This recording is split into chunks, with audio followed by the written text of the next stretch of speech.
m'aventurer. Et derrière, en fait, surtout, je me suis dit, et j'ai vite compris que, ok, je pouvais pas proposer quelque chose si j'incarnais pas moi-même mon produit, tu vois. Donc j'ai commencé à me dire, mais en fait, pourquoi avant de le faire sur les clients, pourquoi je commencerais pas déjà à le faire sur moi? Du coup, c'est ce que j'ai commencé à faire. Ok.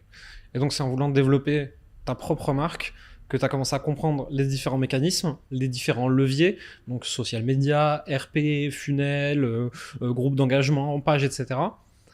Et une fois que tu as commencé à le développer sur toi, tu as eu alors tes premiers clients là-dessus? Alors moi en fait ça allait assez vite sur les premiers clients. Ce que j'ai fait c'est que dès que j'ai commencé à me développer, j'ai tout de suite capté un truc, c'est que tout allait se jouer sur les références.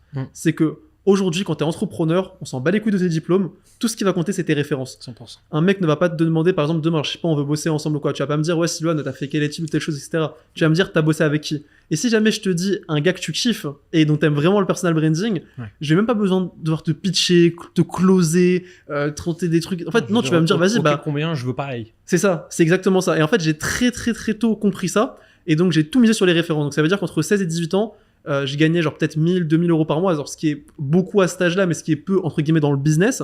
Parce qu'en fait, j'ai tout axé sur les références. Donc, moi, mon but, c'était juste de travailler avec les plus gros du marché. Et je me suis dit, moi, j'ai pas envie de galérer à faire 1000 euros par mois, puis 1500, puis 2000, puis 2000. Non, moi, j'ai envie d'attaquer le marché par le haut, de court-circuiter le marché, parce que moi, j'aime bien tout ce qui est le réseau, le relationnel et tout.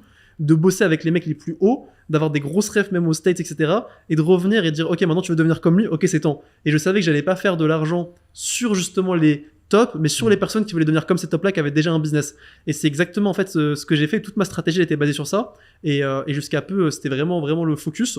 Et du coup, c'est ce que j'ai fait. Et genre, tu vois, pour avoir ces refs-là, vraiment, en fait, j'arrivais à créer du lien rapidement avec la personne, à lui faire comprendre que, ok, de base, mon service, il vaut tant, mais pour toi, avec toi, je te kiffe, tu sais quoi, je te propose de faire ça, et je vais rien te demander en retour, pas besoin de payer ou quoi.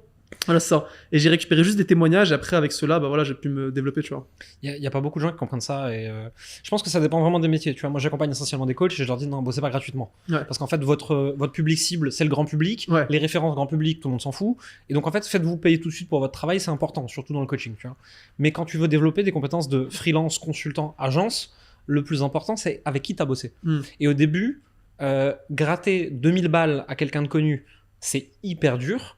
Alors que bosser gratuitement pour lui ou pour pas cher du tout, ou alors tu me payes si c'est satisfaisant, c'est beaucoup plus accessible. Tu construis ton portefeuille de référence et donc derrière, tu vas pouvoir aller chercher des clients à 5 000, 10 000, 20 000, 50 000, etc. Et souvent, ceux qui génèrent beaucoup d'argent avec leur business, il y a beaucoup de mecs qui sont très radins. Et en plus, qui veulent pas sortir, tu vois. Parce qu'ils se disent que vu que vas-y, je suis à ce truc-là, j'ai pas besoin de trucs, etc. Mais ils sont toujours curieux, ils veulent toujours, entre guillemets, rester skin in the game, tu vois, être au courant un peu des trucs qui se passent, les petits jeunes qui font des trucs, etc. Et donc, du coup, en fait, ça s'est fait comme ça. Et moi, j'ai capitalisé dessus et j'étais vraiment, genre, jusqu'à mes 18 ans, j'avais aucun objectif financier.